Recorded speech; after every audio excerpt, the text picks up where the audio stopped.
Good morning, boys and girls. You can probably tell by looking that we're not in the library at the preschool like where I normally see you. We're in the living room of my house, so I hope it isn't too messy for you. But I did want to share a book with you today. I know lots of us are worried and scared with the sickness going around, and so I thought this book might help us out a little bit. It's called Wemberly Worried. So let's sit back and have a little story. Wemberly worried about everything.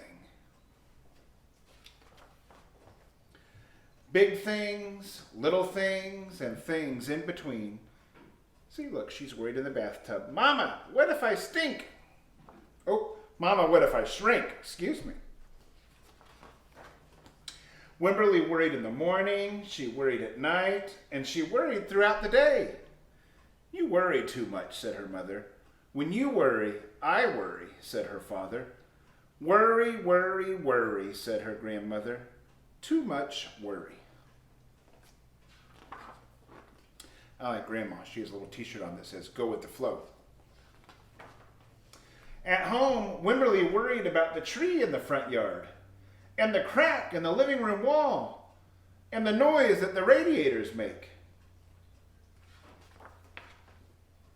At the playground, Wemberly worried about the chains on the swings, and the bolts on the slides, and the bars in the jungle gym. And always she worried about her doll Petal. Don't worry, said her mother. Don't worry, said her father. But Wemberly worried. She worried and worried and worried. When Wemberly was especially worried, she rubbed Petal's ears. Wemberly worried that if she didn't stop worrying, Petal would have no ears left at all. Look, she's rubbing her doll's ears off. On her birthday, Wemberly worried that no one would come to her party. See, said her mother, there was nothing to worry about. Look at all Wemberly's friends. But then Wemberly worried that there wouldn't be enough cake. That would be terrible. On Halloween, Wemberly worried that there would be too many butterflies in the neighborhood parade. See, said her father, there's nothing to worry about. But then Wemberly worried because she was the only one. See, you're down there, the only butterfly. You worry too much, said her mother. When you worry, I worry, said her father. Worry, worry, worry, said her grandmother. Too much worry. Soon, Wemberly had a new worry, school. Wemberly worried about the state of the school, the start of school, more than anything she had ever worried about before. Wemberly's getting ready to start school. She's turning into a big girl. By the end of the first day, Wemberly had a long list of worries. What if no one else has spots? What if no one else wears stripes? What if no one else brings a doll? What if the teacher is mean? What if the room smells bad? What if they make fun of my name? What if I can't find the bathroom? What if I hate the snack? What if I have to cry? Don't worry, said her mother. Don't worry, said her father. But Wemberly worried. She worried and worried and worried.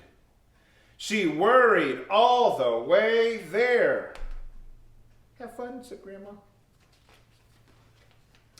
When Wemberly's parents talked to the teacher, Mrs. Peachum, Wemberly looked around the room. Then Mrs. Peachum said, Wemberly, there is someone else I think you should meet. Her name was Jewel. She was standing by herself. She was wearing stripes. She was holding a doll. At first, Wemberly and Jewel just peeked at each other. This is Petal, said Wemberly. This is Nibbler, said Jeweler. Petal waved. Niblet waved back. Hi, said Petal. Hi, said Niblet. I rub her ears, said Wemberly. I rub her nose, said Jewel. Throughout the morning, Wemberly and Jewel sat side by side and played together whenever they could. Petal and Niblet sat side by side too. Wemberly worried, but no more than usual, and sometimes even less. Before Wemberly knew it, it was time to go home. Come back tomorrow, called Mrs. Peachum as the students walked out the door. Wemberly turned and smiled and waved. I will, don't worry, she said. And Wemberly was happy, not worrying. That's the end of the story. But, you know, sometimes when I worry, I like to do a couple different things. One of them is sometimes I like to pray to God to help me with my worry, and sometimes I like to sing. So now, if you'll hold on for just a moment, I want to play a song for you that I really liked when I was a kid about your age, and I still sing it to this day. So hold on 1 second, and you're going to hear a nice song.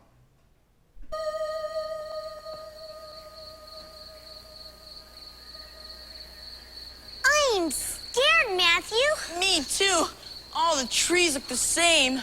Oh, Matthew, what about the lions, the tigers, and the bears? I was just teasing you. What was that? Whew. It's only an owl. How are we gonna find our way back? I don't know, Lisa. We've been going in circles for hours. I don't know what to do. We can pray. In Sunday school, I learned a Bible verse about casting all my cares on the Lord because He cares for us.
We've searched high and low. We can't find the kids anywhere.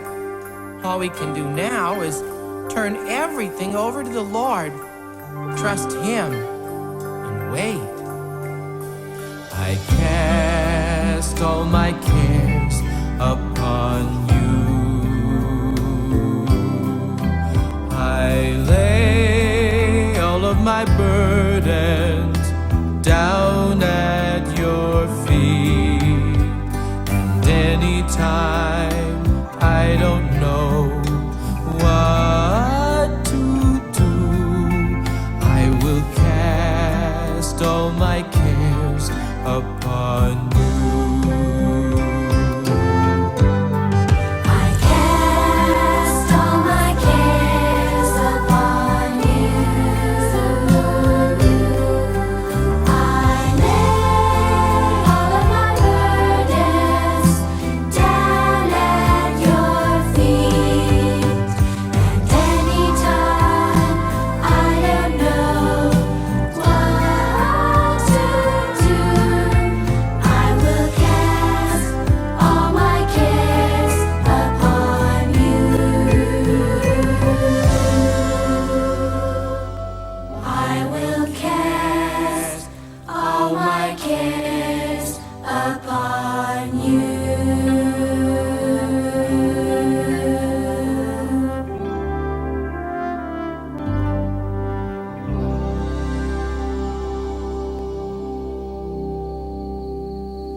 Wasn't that a great song? I cast all my cares upon you. And the other thing I like to do when I worry is play with my little puppy. We just got a new puppy a couple weeks ago. Isn't she cute? Her name's Corona, and she likes to nibble a little bit. So when I get a little worried, sometimes I'll play with my puppy and pet her and just talk to her and tell her about my worries. But she's a little fidgety, so down she goes. Before I leave you, boys and girls, I know you all always want to know about my leg, so I figured I would show you one more time this school year. Look, it's still here. I still have it, and it still works. It's working just fine. I hope you boys and girls have a great summer, and I'll try to check in with you throughout the summer occasionally by reading you a book over the internet. Take care. God loves you. Have a great summer.